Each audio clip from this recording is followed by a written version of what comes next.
Saw a very small ship rather in the Andamans, and I thought that was cruising back in 1989 when I had gone to Andamans as a part of LTC with my father, who was then a government servant. That was nothing what cruising is. My real cruising was in 2004 when I did a Royal Caribbean cruise in Spain. But welcome, Nishit, with the kind of experience you've got. I think between all three of them, the only regret I have is that between the two panels, we've got only one lady on the forum, whereas I know for a fact that there are many ladies who work in the cruise trade industry today. So we need to fix that. Yeah, you need to fix that. I think India Cruise Forum will fix that very shortly. So welcome to this panel. I think when I read the subject, it was quite a mouthful for me, honestly. Small ships, grand journeys, India's new wave of luxury expedition panel. And between all the 8 panelists on the forum, I think I am the most infant amongst all of you. So I look forward to learning from this panel. I would actually prefer to stand and do this forum if it is comfortable with you guys. But before I launch into this, sorry. Would you like us to stand? No, you guys please continue to sit. We'll have this in a more interactive format. But before I launch into asking you a lot of questions which I have about this panel or this topic, I just want each of you to take about 30 seconds on your interpretation, and if you want to talk about something else about this subject. So maybe Isha, being the lady's privilege, we could start with you about what you understand of the topic. What is small ship, grand journeys, luxury, expedition? We've got a lot of adjectives packed into one sentence. So if you could kick off the panel, so to say. So a lot of adjectives in one sentence, it really defines a cruise experience. You can have luxury, you can have adventure, you can have it all on a small ship. A grand journey. That's really what I interpret this panel topic to be. I think we've all heard about the regional cruising and domestic cruising landscape, the mega ships, and I think as Indians we're familiar with the big ships with 8,000, 10,000 people on board. But what the three of us definitely enjoy, I know for a fact, and enjoy selling is the small ship luxury and expedition space. And it is a bit of a mouthful, but it's a extremely dense and very rich category that involves experience-led journeys that take travelers to the farthest corners of the world and do so in some of the most luxurious formats that are available at sea, and that's really how I view it as well. Please. Kiran, while you take your 30 seconds, for the purpose and benefit of the audience, could you also throw a bit of color in terms of the small ship part of it? Because a lot of people think cruising is these large behemoths of ships which have 3 swimming pools, 5 restaurants, and a lot of activity. But this is something which is very different and emerging, so to say. My belief is this is probably the fastest growing segment in the travel space right now. So if you could add a bit of color on that subject as well. So, it's very hard to add on top of what you said right now, but if I look at small ship, right, I think it's not cruising. It's more about the destination, and the cruise is just a means to get there, right? I mean, how do you go to Antarctica otherwise? So it's a floating hotel, and probably the only way to get to these destinations is via cruise. And the experience is really the destination. Now, when you talk about small ships, it changes based on the destination. What's small in Antarctica is micro small in, say, Alaska, right? Or what's small in Alaska is still big in Antarctica. So that's really going to change based on each destination that you look at.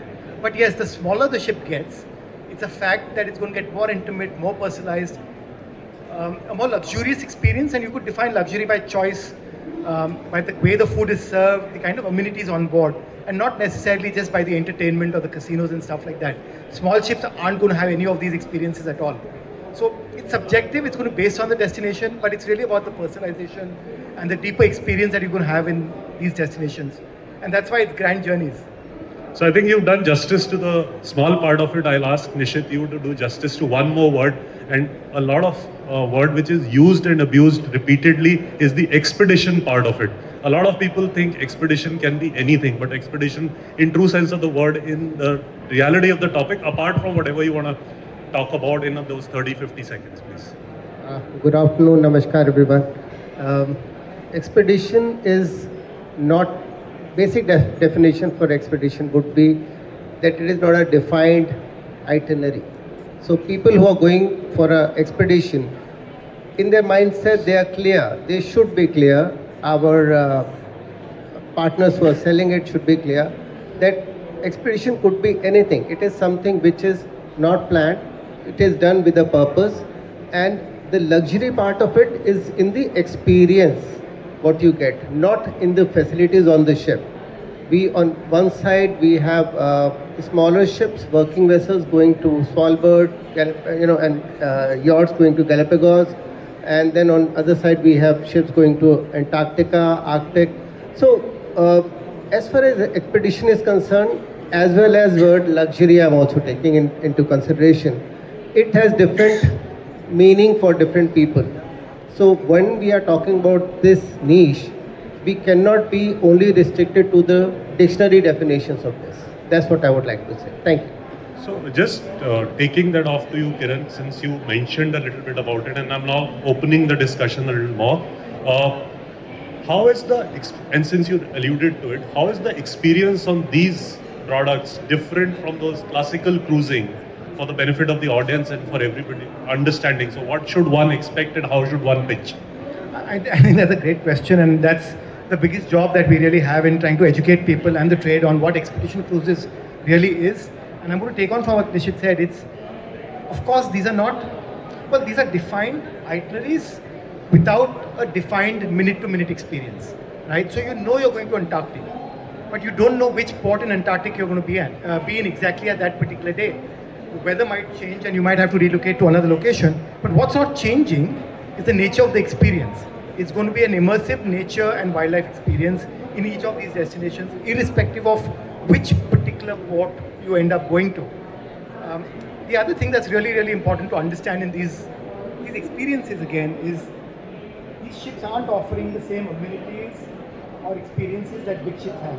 There's no Broadway entertainment, right? That's being replaced by absolutely phenomenal expedition crew of around 15-20 people who are naturalists, historians, flora, fauna experts with nearly 30-40 years of experience who are going to help you interpret that experience that you're going to see. You know, when I first went and saw a penguin colony, I didn't understand what was going on till the expedition guide came and told me, okay, that penguin is making his nest and the other penguin is coming and stealing the stone to make his own nest. That interpretation is what the experience on board is. So that's the entertainment, the expedition guides on board. The other very, very important entertainment is interacting with the guests that are coming with you on these experiences who've traveled the world. So these are people who have a certain mindset, and engaging with them is a huge part of the experience on board. So it's not the entertainers, there's no Broadway musical, there's no casino on board, there isn't a big buffet line of 10 restaurants, though Scenic has 6 restaurants in Antarctica on their ship. So there are those kinds of ships as well. But it's largely about the nature experience, the wildlife experience, and the softer experience that comes in this ship. It's not about the hardware. So that's how I differentiate. So I think one takeaway which I immediately pick up is that the opportunity to interact with fellow humans, which is getting increasingly scarce in today's world, is a fantastic experience in itself for many of us, especially those of the older generation who now suddenly go into restaurants and see a whole family with mobile phones and not talking. So I think in that sense, it's a fantastic experience. And just to add there, your mobile not going to work there. That's even better. So you have Starlink Connect, all that's fine, but you're not going to be in your phone.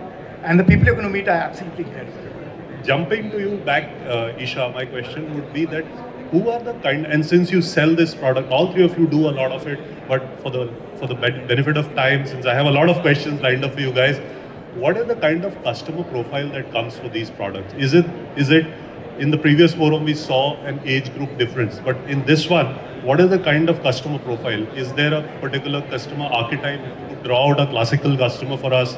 Who comes into this? Because the belief is that this would be somebody who's been there, done that, and seen the rest of the world. But is that true or is that false?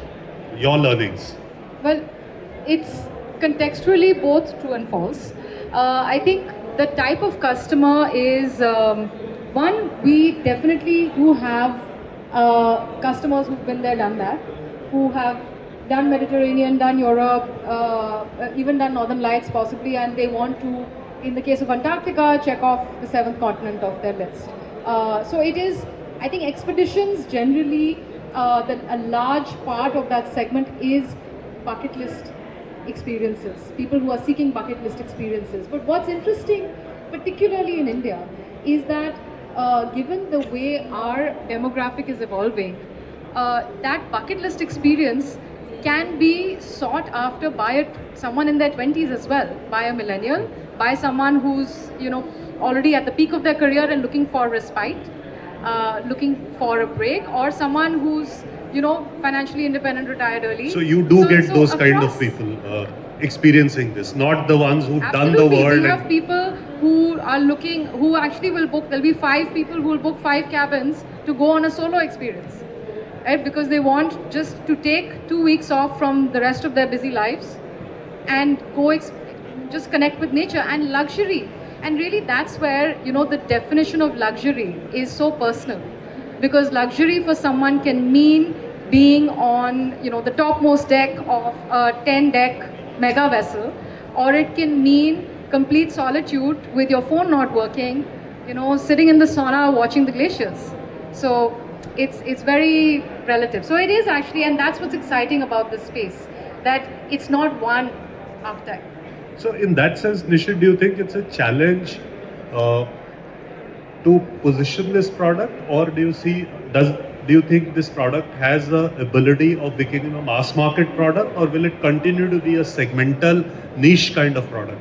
Your experience, 30 years in the cruising trade, when probably people had not even understood that whether cruising starts with a K or a C, with that kind of experience, what do you think will these kind of cruises become mass market? We are seeing an uptake in this as an agent, but do you think going ahead, it's a tough one to take, but I would recommend a tough challenge for you. So first of all, I think consumer is one creature who has always known things better than us. So they knew what K and C was, even 30 years ago. When we used to sell Alaska at that time, maybe around 20 years, that time we would say that it is the Amarnath of cruising. But I would say today, now it is the Antarctica, which is the Amarnath of cruising, or now you can even say Char Dham, because there are Svalbard and other places. Now, coming back to this mass market versus niche, what happens is that expedition cruising could never become a mass market because of the sheer fact that the ships which are operating in these oceans are smaller in size, and because of that, and it is the source market is the world. So you will have maybe 5, 10, 15, 20, 30 people on a ship of 300 passengers. There are vessels which are as small as 100 passenger vessels going up to 400-500 which are operating in Antarctica or other places for that matter. So it would never be a mass market. Yes, it is a substantial market because you can take it, the overall revenue which you generate out of expedition is normally 20 times than what you would get on a maybe Alaska cruise or a Japan cruise for 7 days, compared to a 10-night thing. So in terms of the sheer revenue which it generates, definitely makes it a very attractive market. It would, in my opinion, never be a mass market. It is so lovely that rather than sell, say, 10 passengers to Europe, 1 to Antarctica is equally strong, remunerating for me as an agent, and that is the beauty of it. But getting to the challenge, what you said, Kiran, and I think now that we have a panel discussion, I love these panel discussions where people talk to themselves because that makes my life easier, and I think I would have done a good job by creating that kind of a panel. But since you said the challenges, now my question therefore would be, it's not the easiest product to explain and to understand. So what do you think from a selling perspective or from your experience of dispensing this product as to operators like ourselves or many others in the industry, what do you think are the key challenges for yourself and for us to make this product more popular? Like 60,000 seats right now, we don't know how, I don't know for a fact how many Indians are selling, but I think the headroom for growth for India is much higher, given the fact that our income levels and our aspiration levels are rising much faster than the world. So what do you think are the perceived challenges from a B2B perspective and then from a B2B2C perspective? Any of you can take that up. I just start on. So awareness, of course, is important. People need to understand what is Antarctica as a destination. How different is it from Alaska, for example? I'll give you an anecdote. I remember meeting a gentleman in Longyearbyen airport. He had come from Hyderabad. He had traveled on the most expensive ship at that time in the Arctic and taken the highest category cabin. And he came off the ship. We met. I asked him how was his experience. He said it was fantastic. Right? He had spent some $20,000 per person then, 10 years back. I asked him, would you recommend this experience? And he said, Kiran bhai, acha to tha, but Alaska mein zyada maja hai. And I was blown away. I'm like, these are two completely different destinations. And I asked him, why is that? He said, you can shop in Alaska. You can shop in you can't shop in the Arctic. That is our challenge. Our challenge is helping people understand what is this destination exactly, who is it for, selling it to the right person, and understanding his motivations to put it. As long as you do a great job of that, everything else is easy. It's understanding the client's expectations and managing them. No, I absolutely agree with that. And I think, this is where the three of us for sure, I know, spend a lot of our time educating travel agents and bridging that knowledge gap.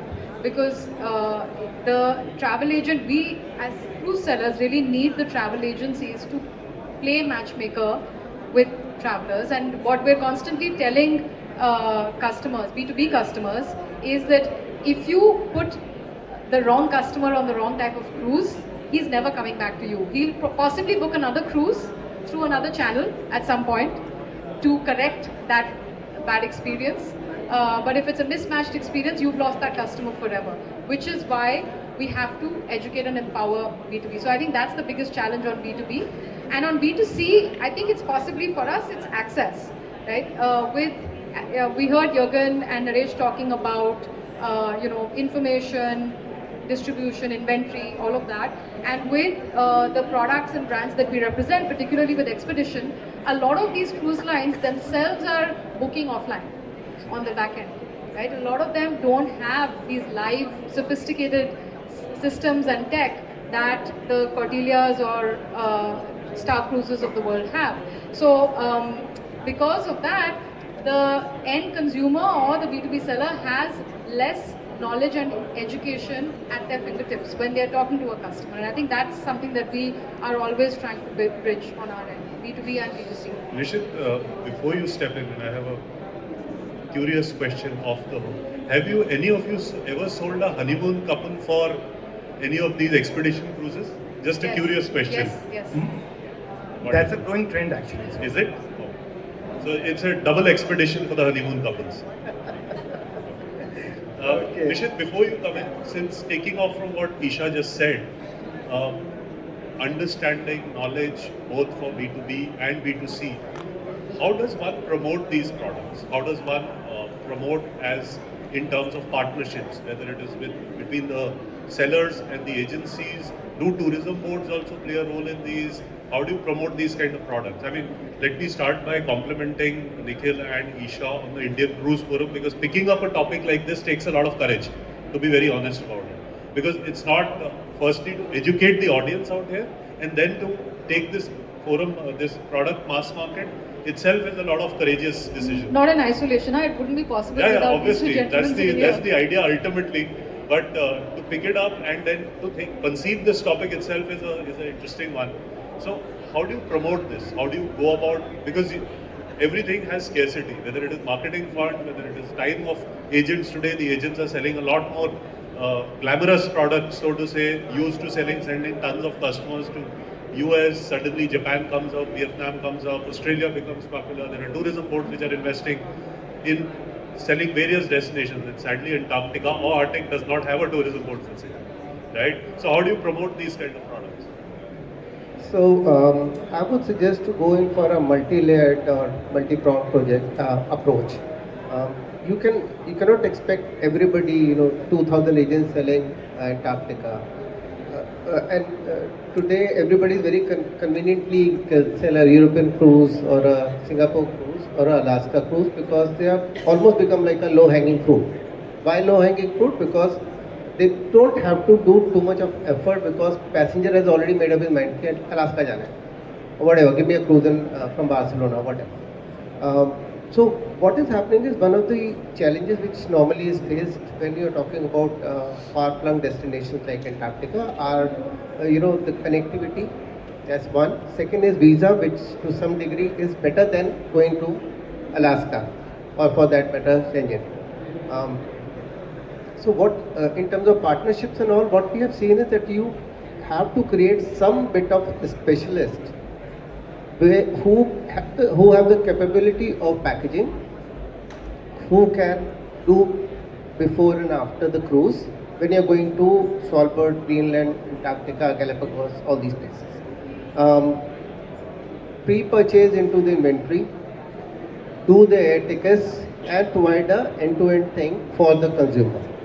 The other ones who are going on the FIT basis are there, but the ones who are actually making good money, because just to add the real value is that if you are doing pre-purchase on Antarctica, you can actually make a margin of about 1,500 to 2,000 US dollars if you do that in time. So somebody who's wanting to do 26, 27 season now and do a group block for some cruise line, you can easily get a price because wherever the inventory is limited, the prices are going to go up. And that is what we are seeing in most of the expeditions that we are selling. So, very quickly, either of you can take it up.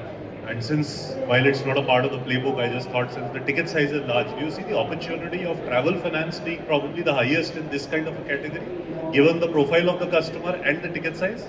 And do you get these kind of queries? Again, slightly outside the playbook, but Not at all. Not at all? Someone who's spending $10,000, $20,000 minimum on a cruise is just swiping his card. So there's no need for finance for that kind of a client. He's probably worried about other concerns. he takes the reward points for the card. Yeah. That's a good one. That's never a concern we've had. Okay, so no demand on this. Not yet. Not yet, but okay. So follow-up question to this: what are the unique stories? I mean, a lot of us have heard about expedition cruising.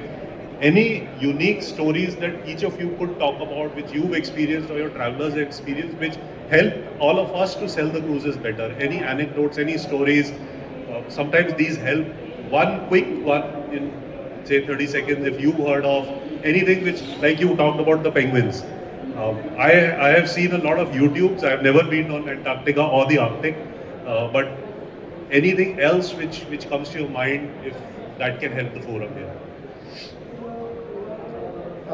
I have one story to tell which is very recent, but not about the destination per se, but the decision which the cruise line took without naming the cruise line. Basically, the ship was going from Ushuaia to Antarctica, and in the Drake Passage, one couple, they were not too well, and their situation was so bad that the captain took a call that he will cancel the cruise for 2 passengers because they could not airlift the passengers. After the cruise, which was supposed to be for 12 days, the ship came back on the 4th day. We had a group of about 32 Indian passengers on that. They were, among all the passengers, they were given a choice either to take the refund and a future cruise certificate, and or wait for them to be accommodated on the next cruise, which is supposed to be after 8 days. Our passengers opted for the second option. So the cruise line took them around for the remaining 8 days, not toward the Antarctica, but around the Argentina coast. Okay, and after that they started the next cruise. They were accommodated in that. They were given the change of flight, change of insurance for that time, and everyday daily allowance. So what happens is that gave us the confidence that if we are dealing with the established brands, they have the capacity to absorb this kind of situation whether it could be a medical situation, it could be a rough weather situation when the cruise gets cancelled, how the cruise line actually handles the situation, that goes a long way. And second is, which is very, very important I feel, is the expedition team of each of the cruise line which takes care of you. They are your my-bap over there. They know everything about the place. So whenever you decide which cruise line to go on or which one to promote, just check on these basic facts as to how long the cruise line has been there, because that sets things apart. So that's a wonderful point, and I was actually going to ask Kiran a little about this because he dwelled very briefly in that initially. Kiran, could you also get a little more into the differences between a classical luxury cruise and what the experience is, a little more in depth, because that experience part, like you yourself said that there is no shopping in Antarctica. So what are the kind of true experiences that one, apart from your phone not working and you spending more time with family and friends, what are the other kind of experiences that one can look forward to when you're doing this kind of a experience, I should say. I should not actually call it an expedition or a cruise. It's an experiential journey that I undertake. So maybe let me answer that in a slide. Maybe in terms of what kind of people in the support system or on the whole movement it takes. Like he very aptly called it Char Dham or Amarnath or Mansaro for that matter. When we guys do those kind of products, we have people like some of the pujaris there, the guides who are used to that altitude, people who are say chefs who can make that food without onion and garlic. So what is the kind of this persona of the people who are getting you that experience, and what should one look forward to in these kind of cruises or experiences? So let me structure that answer slightly differently. Let's structure that answer as a perspective of, so what's a typical day like in Antarctica, and what are the different people playing a role in that day of yours, right? So typically, see, these are all luxurious ships, spending $10,000, $15,000 per person. It's not going to be a basic product, so that's a given. The hardware is fabulous. These are brand new ships to a large extent. And to a large extent, these are all ships less than 200 passengers, because larger ships aren't able to have guests off the ship at the same time. So there's a rule in Antarctica that more than 100 people can't be off at the same spot. So they divide that into two parts so that you can do 2 excursions a day. So typically your breakfast is going to be on board, it's going to be a buffet setup, right? While that's happening, your ship has already anchored in a new location, and the expedition crew that's on board, 20-30 people, have already got off the ship, taken those Zodiac boats. So there are no ports in Antarctica. You're getting off via these rubber boats. And they've already gone and marked areas that you can go and visit later. And they're already standing there with poles pitched in that, okay, with an expedition guide waiting at each point, helping you then interpret that experience as you get there. So the crew's already gone off, waiting for you to go and experience it. You get off the ship on the Zodiac boats, spend 2.5 hours in these destinations, getting close to the penguins, the whales, admiring the nature, just the solitude of this destination, and then you come back on board the ship. There's a fabulous lunch waiting for you. These are all inclusive ships to a large extent, so you don't have to worry about paying anything additionally.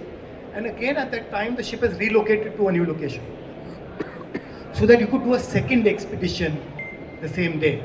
Again, the same routine is going to happen. You're going to get off the ship, the guides are already out there, curating your experience well before you get there.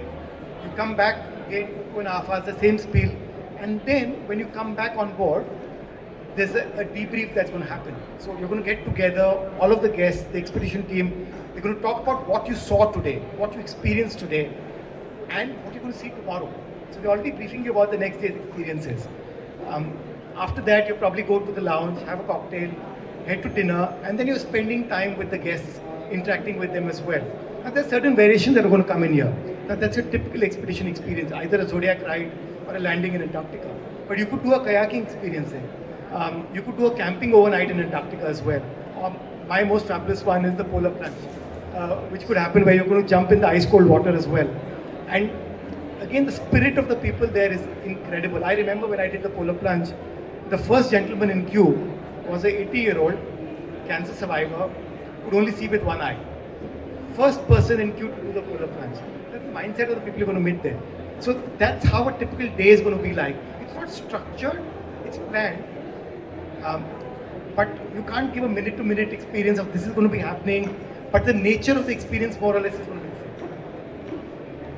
same. And I'm going to add to Kiran's experience and explanation of what happens when you're there. And this is a borrowed experience or a borrowed anecdote. I didn't experience it firsthand, but someone I know did. And he traveled with a family to Antarctica about 10 years ago. And they traveled, coupled with their teenage child, went on this Antarctica expedition, had an amazing experience. And as Kiran explained, you meet, you swap stories with a lot of people. You're at the farthest corner of this planet and you're experiencing nature unfold in front of you. And as you're doing it, something inside you shifts, something inside you changes. An expedition is a life-altering experience in most cases, not an exception. And fast forward to present day, my friend met this family again and caught up and asked them, how's your son doing, what's he up to? And they said he was so inspired in his teenage years on this Antarctica expedition that following that experience, he actually changed course of what he wanted to do in life and is now studying to be a glaciologist. Sorry for the tongue twister. That's what the Antarctica expedition did for that child. That truly actually sounds very surreal to me. It does, doesn't it? And I was wondering if you would say that gentleman turned out to be somebody who's selling. No. Amongst one of these gentlemen here, I was wondering if you'll come to that. But nevertheless, one question which is, we always talk about how we should sell, to whom we should sell. Who is this product not meant for? I mean, there are products which are, we say that, "Arey, sabko bechna hai, ye product hai," but I'm sure this product is not meant for some people. So who should you not pitch this product to? I know it's a very unusual question for a travel agent to ask operators, but I would say it's a great question. I think someone who's looking for a casino on board definitely is not a customer for an expedition cruise. So our category is small ship, luxury and expedition, right? So if we were to break it up and look at luxury alone, then there's a wider audience that we're looking for. But I think, expedition is a commitment as well. So it is definitely not for people who are looking for the biggest, grandest, busiest luxury experience. I think you need to look at mega ships for that one. But but I think it also depends on the stage of life. I feel like there's enough customers out there who want the casino experience or maybe the water slides and the water parks experience at some stage, but maybe 5 or 10 years later, they're looking for something else. Not for very young families. sorry. Not for people with very young kids, not to be sold to them. People who are wanting typical Indian food, not for them. Basically, people who are seeking experiences more outside the ship than inside the ship. Okay? It's not like that there are luxury ships which are not operating there. There are some very good brands which are operating there, which have Michelin star chefs who can create fantastic meals for you. But the point is that and Antarctica is such a place, or other ships can be moved anywhere. So you will have all kinds. So you will have something which could be bought for maybe $4,000, going up to $10,000, going up to $25,000.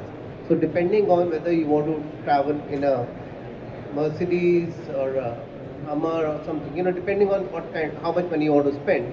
Because Indian passenger, when they go to experiences like expedition cruises, that is the new high for them. It's like this is the only thing on the bucket list now left, sort of. Because you can buy tangibles, how many cars, how many phones, how many televisions, how much jewelry you can. But this is the experience when you go. If you want to, if you're Instagrammable types, then you can share your experiences. If you don't want to, you don't talk about it at all. There are lots of those people who don't want to tell the whole world where they have gone, but they want to enjoy. They want their own time, me time. That is what the luxury for them is. I again respectfully disagree. I think I wouldn't discriminate. I think Antarctica is for everyone. Logistically, of course, you can't do kids less than 8 or 10 depending on the ship. But as long as you get the motivation right and you manage that expectation, I think anyone and everyone should go to that destination. It's the most brilliant place that I've been to, and I've been fortunate to go there a few times. I would love to see more and more people go there for whatever motivations they might have. So I think it's for everyone as long as the logistics are. I think this clock has been telling us for quite some time to close, and I am really very happy that I have managed to hold a panel with generally agreement but two disagreements, which is always nice in a panel.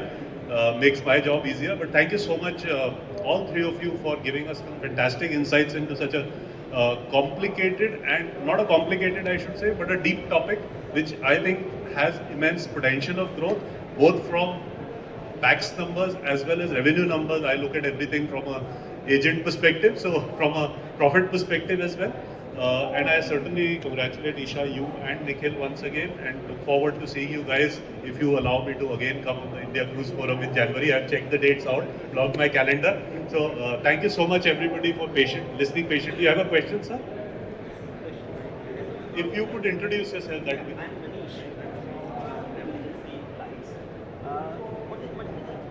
Sorry, 1 second, we'll just get a mic across to you. What must be the approximate estimated number Indian travelers are going to Antarctica as of now? If there is any rough calculation. That's a great question. I'd like to know the exact number myself. There is data. I don't have access to that data any longer. There used to be published data every year. But if I put a ballpark to understanding what different brands are doing, I think the number should lie at around 400 to 500 guests a year. Okay. I think that's the number of Indians going to Antarctica. And second, other than Antarctica and Arctic, You have a different number that you think? Perhaps slightly higher, but yeah, possibly in the ballpark. other than, yes sir, I think it would be around between 900 to 1,000 passengers at least. correct. Getting, yeah, I'm Yeah. just doing a rough thing.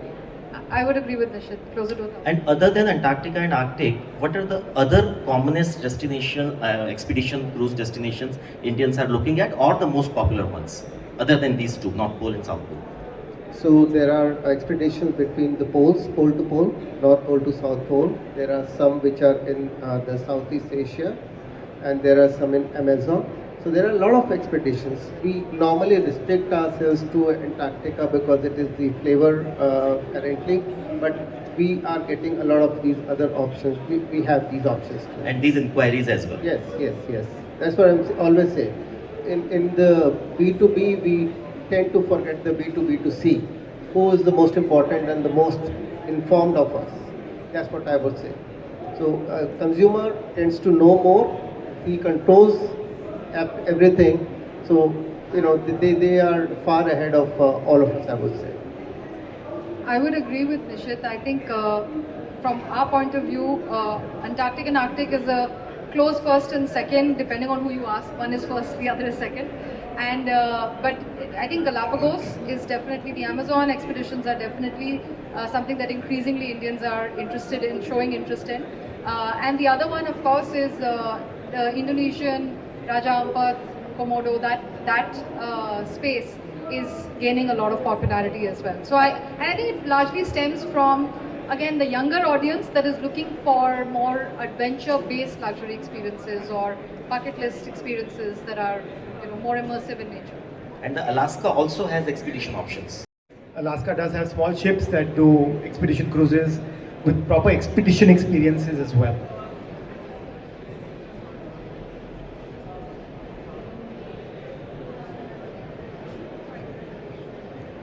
Hi, I'm Manuel. I'm coming from the Galapagos Islands.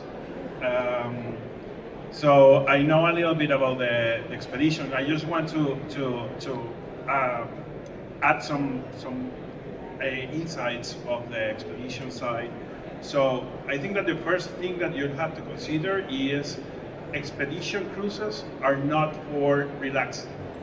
The activities are very, very exigent in terms of you have to do a lot of things every day. One is one of the things in terms of expedition cruises. Secondly, in terms of the type of passenger that is looking these experiences, is nature lovers, okay? So people that travel to an expedition cruise is into nature, is looking to experience or be close to the wildlife, to the landscapes. So they are into that type of experience. And for them, we can summarize it that luxury is in nature. It's not into the facilities, it's more into the nature that you can experience in these destinations. And aside of that, we are normally thinking about like the type of travelers that travel to or go to these destinations are in the senior travelers. However, I think that should be in a little bit the past. And nowadays, you can find many travelers that are like younger, tech savvy, you know, like they have the money, they can work remotely, so they can join these type of experiences as well. And they are also very aware and very interested in responsible tourism and, you know, this type of experiences. So I think that you can take those information into consideration in how to cover, you know, the type of travelers that could go to expedition cruises. That applies to Antarctica, that applies to the Amazon, and that applies to the Galapagos and any other destination within the world that is into the expedition cruises.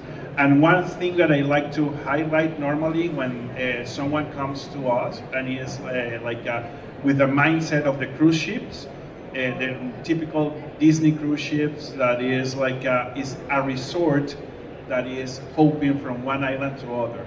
And that is the normal or the regular cruise ships that many people think about. And in the expedition cruises, is completely the other side. Is you are not going to expedition cruise to be on board of a ship. You are going to the expedition cruise to be on the destination. So experience the destinations and connect with the destination rather than to be on board of a cruise ship. So that is my... Emmanuel, firstly, welcome to India, welcome to ITB, and welcome to Mumbai. Takes a lot of courage to come in this season to India, especially with the rains. So thank you so much. I think you've done my job also wonderfully well in the sense of summarizing what this whole discussion is all about.